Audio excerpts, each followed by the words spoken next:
Et puis bonjour à tous, ici Mr Touch Pro. Aujourd'hui je vais vous faire une vidéo sur le jailbreak untethered du 5.0 et 5.0.1. Donc sur la plupart des iDevices, tous en fait, sauf l'iPhone 4S et l'iPad 2. Mais pour cela il y a une autre vidéo que je ferai dans pas longtemps.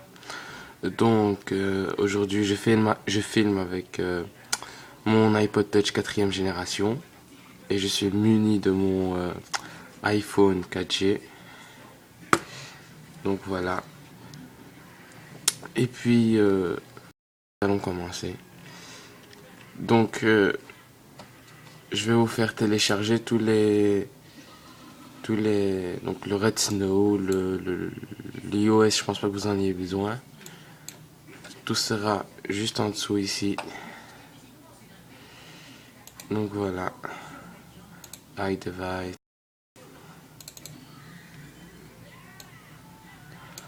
iDevice jailbreak. Et on va dans le 5.0.1 untethered. Donc ce n'est plus d'une manière tethered, ce qui veut dire que vous n'avez plus besoin de l'ordinateur pour allumer votre iDevice. Ce serait bien si ça s'ouvrait. Donc moi j'ai un tout petit problème, c'est que mon bouton Home juste ici, comme vous le voyez, ne fonctionne plus très bien. Donc j'aurais un peu de mal à le mettre en mode DFU, mais ce n'est pas grave. Exécuter. Donc voilà, on va dans jailbreak, media, next, 1, 2, 3. Donc on doit le mettre en mode DFU, ce qui consiste à tenir 3 secondes le bouton du haut, 10 secondes les deux boutons, le home bouton et le bouton du bas, et puis le reste du temps c'est le home bouton tout seul.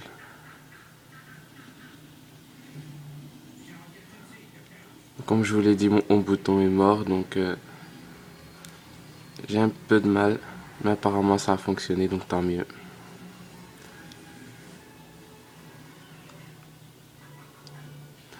Donc si vous faites ça, ça veut dire que c'est bon signe qu'il est en train de jailbreaker quoi.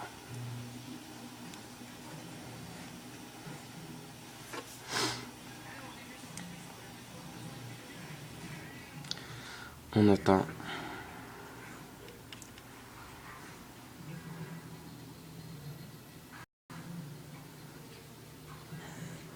On coche Install Cydia, c'est tout.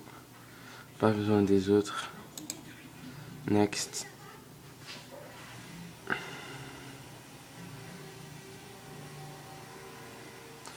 Et comme on voit sur l'iPhone, c'est ce qui apparaît. Maintenant les lignes de commande vont apparaître. Voilà. Faut surtout pas y toucher.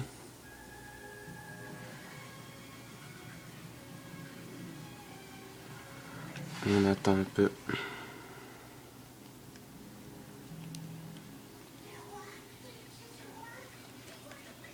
Donc ici sur Red Snow il nous marque Done, ça veut dire que c'est fini.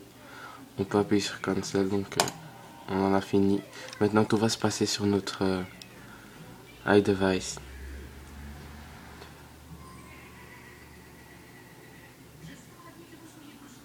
Une fois les lignes de commande finies, il y aura l'ananas de Red Snow et une barre de chargement qui ne prend normalement pas beaucoup de temps.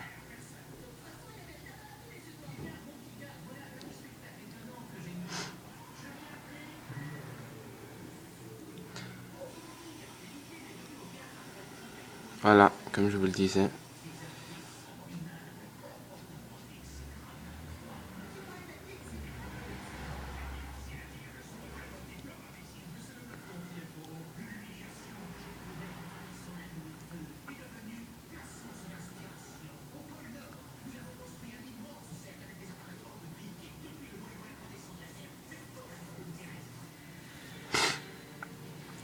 Normalement c'est la place où ça prend le plus de temps. Après ça devrait aller vite normalement.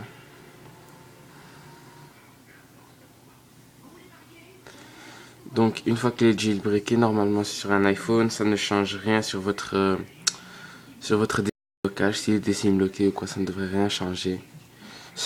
Le décimlocage, en fait, ça change que si vous êtes par exemple au 4.3.5 ou moins, par exemple, et vous montez au 5.0. Là, votre décimlocage peut changer. Mais sinon, ça ne devrait pas. Et non, mon iPhone est décimloqué en Belgique. Mais si, normalement, dans le peu de temps qui arrive, je vais aussi mettre une vidéo du décimlocage. Donc voilà, l'iPhone redémarre normalement.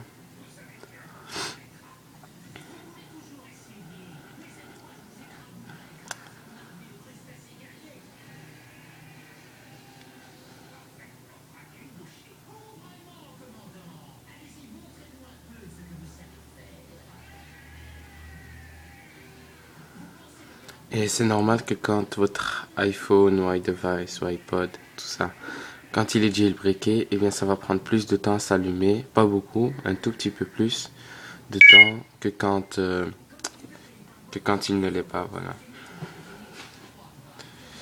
Donc là il demande le code.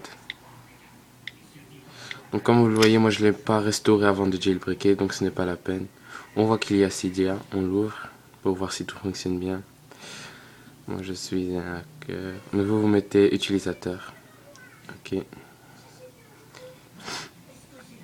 Et puis voilà, tout fonctionne bien.